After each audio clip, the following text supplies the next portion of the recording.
Grupos de escolares, de seguidores nas redes sociais e de veciños dos concellos polos que discorre a Vía Cúnig están a percorrer as distintas etapas deste itinerario.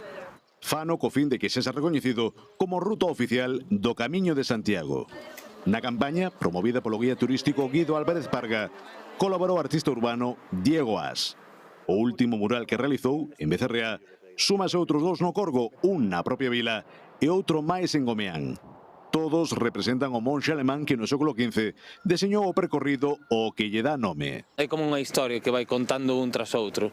Este ben representada ca guía, Cúning, outro de espaldas, por un camiño, cada un ten unha escena diferente. A guía de Cúning é a primeira guía que os peregrinos levan no bolsillo, práctica, que ademais tivo un éxito brutal, porque a guía de Cúning publicouse como mínimo 5 veces. Os propios seguidores das contas que promoven esta campaña participan de xeito activo con mensaxes nas redes a prol de que a Vía Cúnig sexa declarada a quinta ruta oficial do Camiño de Santiago en terras lucenses.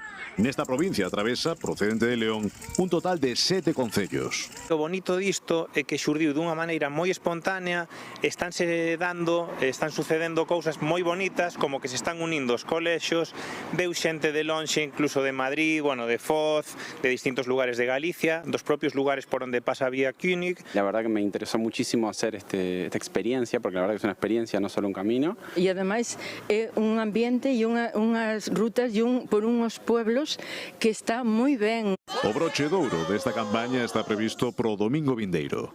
Daquela os participantes rematarán o percorrido da Vía Cúnig na cidade de Lugo, onde conecta co camiño primitivo. Con moitísimo público destas horas, a Cidade da Cultura de Santiago acolla